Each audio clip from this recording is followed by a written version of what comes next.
आपण पाहत आहात केएस न्यूज मराठी। जत तालुक्यात संख अप्पर तहसीलदार कार्यालयानंतर उमदी अप्पर तहसीलदार कार्यालय मंजूर केल्याची बातमी नंतर संख तालुका मागणीसाठी उपोषण सुरू झाल्यानंतर संख उमदीनंतर माडग्याळकर देखील तालुका मागणीसाठी सरसावले असून माडग्याळमधील जबाबदार नागरिकांनी केएस न्यूज मराठीवर प्रतिक्रिया देत माडग्याळ तालुक्याबद्दल आपले काय मत मांडले पाहूयात। नमस्कार, मी श्रीनिवास दत्तात्रय कुलकर्णी, माडगावचा एक नागरिक आहे। काय महाराष्ट्रामध्ये अनेक तालुके हे क्षेत्रफळाने खूप मोठे आहेत। अशाच तालुक्यांपैकी जत तालुका आहे काय हे सर्वजण जाणतात। आता जतचा पूर्व भाग आणि पश्चिम भाग या दोन्हीचा विचार करता पश्चिम भागाला जतचं अंतर जतहून फारसं नाहीये, त्याच्यामुळे जतचं विभाजन जर करायचं झालं तर ते पश्चिममध्ये एखादं केंद्र येऊ शकत नाही। त्याच्यामुळे स्वाभाविकपणे नवीन तालुकाचं केंद्र हे पूर्व भागात कुठलं ना कुठलं तरी गाव असायला पाहिजे। मग याचा अभ्यास केला तर कुठलं गाव हे मध्यवर्ती आहे, तर त्या मध्यवर्ती गावाचं नाव निश्चितपणे माडग्याळ असं येतं। कारण इकडून गिरगाव, इकडून तिकोंडी, इकडून येळवी, इकडून उमदी, साधारणपणे सर्व दृष्टीने विचार करता माडगाळ हे मध्यवर्ती केंद्र आहे। आणि माडगाळला वाहतुकीच्या सोयी सुद्धा खूप चांगल्या आहेत। प्रत्येक गावाशी माडगाळचा जिवंत संपर्क आहे। आपण सगळेजण जाणता भारत हा एक कृषीप्रधान देश आहे, त्याच्यामुळे सर्वात जास्त मान कोणाचा या देशात, तर तो शेतकऱ्याचा आहे। मग शेतकऱ्याच्या संबंधित आयुष्यातल्या दोन गोष्टी ज्या महत्वाच्या आहेत, तो म्हणजे एक त्याचा कृषी माल आहे जो उत्पन्न केलेलं पीक असतं, आणि दुसरं महत्वाची गोष्ट म्हणजे त्याच्या शेळ्या मेंढ्या, जी गरिबांची गाय असं सुद्धा जाणलं जातं। अशांची विक्रीचं केंद्र जत सोडलं तर पूर्व भागातलं माडगाळ आहे, कारण इथे BR काका शिंदे कृषी उत्पन्न बाजार समितीचं एक उप आभार आहे, हे आपण सगळेजण जाणतात। आणि असं उप आभार बाकीच्या कुठे पूर्व भागातल्या दुसऱ्या गावामध्ये नाहीये। आणि दुसरी महत्वाची गोष्ट काय, तर कृषी उत्पन्न विकण्यासाठी जी मोठी बाजार आहेत त्यापैकी जवळपास जत तालुक्यातला सगळ्यात मोठा बाजार सुद्धा माडगाळमध्ये भरतो। आणि या निमित्ताने जत तालुक्यातल्या या पूर्व भागातली 60-70 गावं, नवे तर शेजारी मंगळवेढा, सांगोला या भागातली सुद्धा अनेक लोक या बाजाराला येतात। आणि जो शुक्रवारचा कृषी उत्पन्न बाजार उपआभारामध्ये भरणाऱ्या शेळ्या मेंढ्याच्या बाजारात तर अगदी आंध्र प्रदेश, तेलंगणा, तामिळनाडू, कर्नाटक, महाराष्ट्र, गुजरात, गोवा, अगदी मध्य प्रदेशापासून सुद्धा व्यापारी इथे येतात, हे सर्वजण जाणतात। माडगाच्या बाजारात कृषी उत्पन्न तर विकली जातातच, सोबत सगळा आर्थिक केंद्र म्हणून या भागातलं हे मोठं केंद्र आहे। सोबत माडगाळ हे माडगाळी मेंढी या एक विशेष जातीसाठी प्रसिद्ध आहे। माडगाळची बोरं सुद्धा राज्यभरामध्ये प्रसिद्ध आहे। माडगाळ परिसरामध्ये विशेष करून माडगाळ केंद्र धरून जी कडधान्य आहेत ती खूप सेंद्रिय पद्धतीची आणि खूप उत्तम प्रकारची इथं केंद्र होतात, उत्पन्न होतात, या दृष्टीने सुद्धा माडगाळ सुप्रसिद्ध आहे। इतकंच नव्हे तर माडगाळचा खूप मोठा इतिहास सुद्धा आहे। माडगाळचा इतिहास कसा आहे, तर माडगाळमध्ये एक साधारणपणे 12व्या शतकातलं असेल असं लोकांचं म्हणणं आहे, किंवा त्याहूनही ते जुनं असेल असं एक हेमाडपंथी महादेवाचं मंदिर आहे, आणि त्याच्यासमोर एक विरगळ आहे आणि जुना शिलालेख सुद्धा आहे। इतकं माडगाळचं अस्तित्व जुनं आणि माडगाळ हे पुरातन गाव आहे। आणि त्याच्याशी संबंधित असं सांगतात, पांडव वनवासात असताना त्यांनी मादी गहाळ नावाच्या एका राक्षसाचा वध करून एक भीमाच्या हाताने स्थापन केलेली पिंड त्या महादेवाच्या मंदिरात आहे। इतकंच नव्हे तर माडगाळचा आणखी एक दैवत म्हणजे महादेव हनुमानाचं मंदिर, जे बाकीच्या सर्व गावांमध्ये वेशीच्या बाहेर असतं, पण माडगाळमध्ये तो वेशीच्या आत मारुतीचं मंदिर आहे। माडगाळमध्ये 2 यात्रा मोठ्या भरतात, एक खंडोबाची यात्रा आणि मल्कार सिद्धाची यात्रा। मल्कार सिद्धाची यात्रा तर विशेष आपल्या क्षमा असते मल्लिकार्जुन देवाची यात्रा। ही मल्लिकार्जुन देवाची यात्रा विशेष करून जत, आटपाडी आणि सांगोला या 3 तालुक्यात प्रसिद्ध असणारी जी खिलार जनावर आहे याच्यासाठी सुद्धा ही यात्रा प्रसिद्ध आहे। ग्रामीण भागामध्ये आणखी एक विशेष म्हणजे कृषी सोबत आरोग्य हा एक विषय महत्वाचा असतो। तर जत पूर्व भागामध्ये सरकारी रुग्णालय, जे ग्रामीण रुग्णालय, सर्वात मोठं ग्रामीण रुग्णालय, जे करोनाच्या काळामध्ये एक मोठं कोविड सेंटर सुद्धा होतं, असं ग्रामीण रुग्णालय माडगाळमध्ये आहे। इतकंच नव्हे तर माडगाळला म्हैसाळचा कॅनल सुद्धा, कालवा सुद्धा आलेला आहे, त्याच्यामुळे माडगाळच्या भागामध्ये आता मुबलक पाणी आहे। आणि सगळी कार्यालय होण्याच्या दृष्टीने, प्रशासकीय कार्यालय होण्याच्या दृष्टीने अत्यंत मुबलक प्रशस्त अशी जागा आहे। त्याच्यामुळे कोणताही अडचण आता माडगाळ तालुका होण्यामध्ये आणि सर्व कार्यालय होण्यामध्ये नाहीये। सोबत आमची जी 2 भावंड आहेत, उमदी आणि संख, यांच्यामध्ये ही दोन्ही गावं चांगली आहेत, मी त्याचा विरोध करणार नाही, पण ह्या दोन्ही गावांच्या दृष्टीने एकमेकांशी संबंधित एक धार्मिक वाद सुद्धा आहे. मल्हार सिद्ध आणि त्यांच्या आजोबा रायण्ण नागवडा यांच्या काळात घडलेल्या घटनेमुळे दोन्ही गावांचा परस्पर सलोख्याचा संबंध दुर्दैवाने नाहीये. त्याच्यामुळे संखाला तालुका करून तिथं कार्यालय केले तर उमदीच्या लोकांना अडचण आहे आणि उमदीला झालं तर संखाच्या लोकांना अडचण आहे.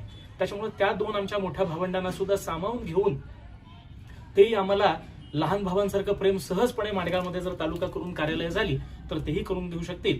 त्याच्यामुळे चालू लोकप्रतिनिधी जे कार्यसम्राट माननीय गोपीचंद पडळकर आहेत, ज्यांनी एक शब्द उच्चारला तर ते सिद्ध करून दाखवतात अशी त्यांची ख्याती आहे. अशा माननीय गोपीचंद पडळकर साहेबांनाही मी विनंती करतो आणि त्यांच्या संबंधित पक्षात असणाऱ्या सर्व जनप्रतिनिधींना, प्रस्तुत सरकारला, प्रशासनाला विनंती करतो. त्याच्यामुळे हा धार्मिक वाद या अडचणीत येऊन त्या दोन्ही आमच्या मोठ्या भावंडांना त्रास देण्यापेक्षा सर्वसमावेशक असं जे आमचं माडगाळ गाव आहे इथं तालुक्याचं केंद्रही घोषित करावं आणि सर्व कार्यालय इथं देऊन आमच्या दृष्टीने हा काम जत तालुक्याच्या विभाजनाचा मार्ग कायमचा निकाली लावून या भागात शांती सलोखा नांदेल याच्यासाठी प्रयत्न करावा. आणखी एक महत्वाची गोष्ट काय तर जत सांगली जिल्ह्याचा विचार करता सांगलीचा पश्चिम भाग हा सदन आहे, पाणी आला, विकास झाला त्याचा, आणि पूर्व भाग हा दुष्काळीच राहिला. त्याच्यामुळे विकासाची बेटं तयार झाली. तसंच जर पूर्व भागातला विचार केला तर एकूण निसर्ग संपत्ती म्हणा, जमिनी चांगल्या, पाणी आधीपासून संख आणि उमदीला राहिलेलं आहे. त्याच्यामुळे त्या गावांचा विकास झालायच. पण माडगाव थोडं विकासापासून वंचित राहिले. त्याच्यामुळे तिकडं आणि जास्ती न्याय दिला की पुन्हा माडगाव मागे राहून पुन्हा ती दोन गावं विकासाची भेट आणि पुन्हा हा भाग मागे असं करण्यापेक्षा माडगावलाही तालुक्याचं केंद्र देऊन कार्यालय केली तर आमच्या दोन भावंड जी आहेत संख आणि उमदी त्याच्यासोबत माडगावचाही विकास झाला तर जत पूर्व भागाचा सर्वांगीण विकास होऊन जाईल. म्हणून पुन्हा एकदा मी सध्याचे आमचे लाडके माननीय आमदार गोपीचंदजी पडळकर, त्यांचं प्रशासन आणि संपूर्ण राज्य सरकार यांना नम्रतेने आमच्या सर्व ग्रामस्थांच्या वतीने मी विनंती करतो की लवकरात लवकर माडगावला तालुका आणि सर्व कार्यालय देऊन हा विषय कायमचा निकाली लावण्यात स्वतःच्या जीवनातील धन्यता करून घ्यावी. आणि पुन्हा एकदा ग्रामस्थांची विनंती त्यांच्या कानी मी ठेवतो आणि आपण लवकरच कराल असा पूर्ण अंतःकरणापासून मी विश्वास व्यक्त करून हा विषय संपला असं जाहीर करतो. धन्यवाद. नमस्कार, मी लिंबाजी माळे माडगावचा नागरिक म्हणून बोलतोय. आता सध्या जत तालुक्यात जत विभाजनासाठी भरपूर चर्चा यूट्यूब मीडियावरून आम्ही ऐकत आहे. पण त्यातूनच एक अपर तहसीलदार म्हणून उमदी आणि संख जिला असं आपल्याला असं तुमच्या यूट्यूब माध्यमातून समजते आम्हाला. पण आमचं पण गाव त्याच लेवलला सेंट्रल असल्यामुळे माडगाव ह्या गावी जत तालुक्याचं विभाजन करून माडगाव तालुका म्हणून घोषित करून आणि अपर तहसीलदार संघ व अपर तहसीलदार उमदी हे माडगाव विभाजन झाल्यानंतर माडगाव जोडून दुसरा तालुका करावी आपली माडगाव ग्रामपंचायत नागरिकांकडून मागणी होत आहे. तरी आपल्याला एवढ्या दिवस काय म्हणत होते की माडगावला जागा नाही. आपण आता सध्या माडगावमध्ये जागेची व्यवस्था, ऑफिसची व्यवस्था आपल्याकडे आहे, मुबलक जागा उपलब्ध आहे. तरी आपल्या गावठण पण आहे आणि गाळे पण आहेत. आणि सध्या तिला जर चालू करायचं असेल तर ऑफिस आपले माडगावमध्ये दुकानं आहेत सध्या खुल्या, आपण आत्ताच तिथला बी चालू करू शकतो. कारण का एवढे दिवस कसं होतं, ग्रामपंचायतला जागा नाही, हा बिनकामाचा अपप्रचार पसरत होता. आणि माडगाव हे सेंटर प्लेस असल्यामुळं आणि मेन रस्ता असल्यामुळं सुविधा वेगळ्या आहेत. कारण जतपासून आता अपर तहसीलला जाहीर केलं तुम्ही 30-35 किलो संख होतंय, 50-55 किलोमीटर हे उमदी होतंय. आणि हा माडगाव हा जतपासून एक 20 ते 25 किलोमीटर अंतरावर आहे. आणि हे दोन्ही अपर तहसीलदार जर माडगावला तालुका जाहीर करून हे त्यांच्या अंडर जर घेतला तर चांगली गोष्ट आहे. त्यांना दिलं हे आमचं काही दुमत नाही, उमदीला दिलं किंवा संकला आम्हाला काहीच अपर तहसीलदार आम्हाला काही दुमत नाही, चांगलीच गोष्ट आहे. पण जत हा मोठा विस्तारित आहे, महाराष्ट्रातला सगळ्यात मोठा तालुका, ते विभागून माडगाव हे तालुका जाहीर करावा ही आमची मागणी आहे. आणि परत तिथं माडगावमध्ये सगळी सुविधा आहेत, ग्रामीण रुग्णालय आहे, परत मोठी शाळा आहे, बाजारपेठ मोठे, मेंढराचा बाजार मोठा आहे, भाजीपाल्याचा जिल्ह्यातला मोठा बाजार आहे, मेंढराचा बाजार महाराष्ट्रातला मोठा बाजार आहे, महसूल चांगला आहे, टर्नओव्हर चांगला आहे, ह्या बाबतीत सगळ्या गोष्टी चांगल्या आहे. पण आणि जागा पण उपलब्ध, काही अडचण नाही. माडगाव हे तालुका करून हे दोन्ही गाव इथं जोडावी ही आमची कळकळीची विनंती आहे. तर मी वसंत सावंत. माडगाव तालुका होण्यासाठी आमच्या माडगाव विकास आघाडीमार्फत प्रयत्न सुरू आहे. आणि माडगाव गाव हे महत्त्वाचं ठिकाण आहे, तिथे मोठा शेळ्या मेंढ्याचा बाजार भरतो. त्यामुळे आसपास गावातील उमदी असू दे, संख असू दे, सलमटे असू दे, वसपेट असू दे किंवा गुड्डापूर, जवळजवळ 50 ते 60 गावातील लोक, नागरिक, शेतकरी माडगाळ बाजारासाठी येतात. तसेच इथे मार्केट यार्ड, मोठं मार्केट यार्ड आहे आणि जवळजवळ ग्रामीण रुग्णालय इथं मोठ्या प्रमाणात रुग्ण येतात. इथे 30 ते 40 गावातील रुग्ण माडगाळ इथे येतात. त्यामुळं आसपास गावातील नागरिकांना हे सोयीचे आहे. तसेच इथे राष्ट्रीयकृत बँक आहे, बँक ऑफ इंडिया आहे. त्यामुळं इथे नागरिकांची वर्दळ मोठ्या प्रमाणात असते. इथे सर्कल कार्यालय आहे, तसेच कृषी मंडल कार्यालय आहे. त्यामुळे जवळजवळ 33 गावचा कारभार माडगाळहून चालतो. तसेच इथे शैक्षणिक सुविधा आहेत, म्हणजे इथं कॉलेज आहे, प्राथमिक शाळापासून 1ली पासून 15वीपर्यंत इथे सगळे वर्ग भरतात. सगळी शैक्षणिक सुविधा आहेत. त्यामुळं इथं विज्ञान आहे, कॉमर्स आहे, सगळ्या सुविधा इथं असल्यामुळे माडगाळ येथे तालुका व्हा यासाठी उद्यापासून माडगाळमध्ये चक्री उपोषण चालू होणार आहे. यासाठी आमच्या माडगाळ विकास आघाडीमार्फत पूर्ण पाठिंबा आहे आणि आम्ही त्या चक्री उपोषणमध्ये भाग घेणार आहे. तसेच इथे खाजगी दवाखाने मोठ्या प्रमाणात आहेत, मेडिकल आहेत, जवळजवळ सगळ्या सुविधा इथं असल्यामुळे माडगाळ तालुका झालाच पाहिजे अशी आमची जोरदार मागणी आहे. मी एकनाथ बनगर, माजी सरपंच, ग्रामपंचायत लकड्यावाडी. सध्या जे सुरू आहे संगला अप्पर तहसील कार्यालय व विभाजन झालेलं वर्तमानपत्रातून माहिती मिळाल्यानुसार विभाजन झालेलं संघ कार्यालय, संघला देखील अप्पर तहसील कार्यालय होत असेल तर त्याला काही आमचा विरोध नाही. परंतु माडगाळ हे मध्यवर्ती ठिकाण असल्याने माडगाळ तालुक्याचे विभाजन होत असताना माडगाळ तालुका व्हावा असं माडगाळ तालुका होण्यासाठी मी माझ्या गावाच्या वतीने मी प्रथमतः पाठिंबा देत आहे. तसेच जर तालुक्याचे विभाजन करायचं जर लांबणीवर पडत असेल तरी पण सध्या संघला अप्पर तहसील कार्यालय दिलं आहे, आता उमदीला देत आहे. आता मागे माहिती मिळालेल्या माहितीनुसार संघ उमदीला नवीन बस स्थानक मंजूर केलं आहे असं वर्तमानपत्रातून माहिती मिळाली आहे. तर आम्हाला माडगाळसाठी विशेष करून जतमध्ये गर्दी होत आहे, तरी खरेदी विक्री कार्यालय, नवीन सब रजिस्टर ऑफिस प्रथमतः आता माडगाळ विभाजन होऊन माडगाळला मिळावं. जसं संघला मिळालंय अप्पर तहसील कार्यालय, उमदीला मिळालंय अप्पर तहसील कार्यालय, नवीन बस स्थानक, तसं माडगाळ हे मोठं गाव असून शेळ्या मेंढ्याचा बाजार हा महाराष्ट्रभर गाजतोय.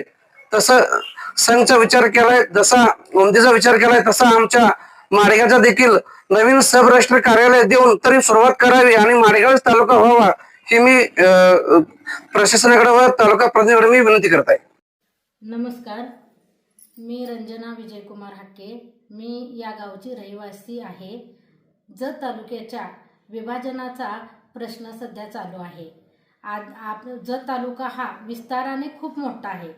त्यामुळे पूर्वी संकला अप्पर तहसीलदार कार्यालयाची मंजुरी मिळालेली आहे, म्हणजे सुरूच आहे ते आता अप्पर तहसीलदार कार्यालय. आणि उमदी येथे आता अप्पर तहसीलदार कार्यालयाला मंजुरी मिळालेली आहे. मग हा जत तालुका हा विस्ताराने मोठा असल्यामुळे ह्याचे विभाजन होणे गरजेचे आहे. तर हे विभाजन होताना जर विचार केला तर माडगाळ हे गाव जर ह्या जत तालुक्यातील पूर्व भागातील एक मध्यवर्ती ठिकाण म्हणून चांगल्या पद्धतीनं ओळखलं जातं. तसंच या गावामध्ये आठवडी बाजार हा महाराष्ट्रातील सगळ्यात मोठा बाजार म्हणून ओळख आहे या बाजाराची. आणि ह्या बाजारामध्ये जवळजवळ इथून 20 ते 25 किलोमीटरच्या अंतरावरती जे गावं आहेत त्या गावातून चोही बाजूच्या गावातून लोक ह्या माडगाळच्या बाजारासाठी येतात. तसेच या गावामध्ये दवाखान्याची वैद्यकीय सुविधा अत्यंत चांगल्या पद्धतीचं आहे, म्हणजे इथे ग्रामीण रुग्णालय सुसज्ज पद्धतीचे आहे. तसेच इतर शाळा, कॉलेज यासुद्धा सर्व गोष्टी इथे उपलब्ध आहेत. मग ह्या सर्व गोष्टींचा विचार करता लोकांची आजूबाजूच्या गावाकडून येथे येणाऱ्या जाणाऱ्यांचे प्रमाण जास्त आहे. लोकांच्या ह्या सर्व कामानिमित्त लोक सतत ये जा करतात आणि त्यामुळं ह्या जतचं जर विभाजन करायचं असेल जत तालुक्याचं, तर ह्या पूर्व भागामध्ये आपल्या माडगाळ हे गाव खरोखरच अत्यंत चांगल्या पद्धतीनं योग्य वाटतं आम्हाला. आणि ह्या सगळ्याचा आणि इथं जागेचं म्हटलं तर आता जागेचं सुद्धा आपल्याला ह्या माडगाळमध्ये कोणतीही अडचण नाही आहे. त्यामुळं ह्या जत तालुक्याचं विभाजन करताना माडगाळ या गावाचाच विचार करावा आणि माडगाळ हे तालुका बनावा असं आम्हाला वाटतं. KS न्यूज मराठी चॅनलला लाईक करा, शेअर करा आणि सबस्क्राईब करा.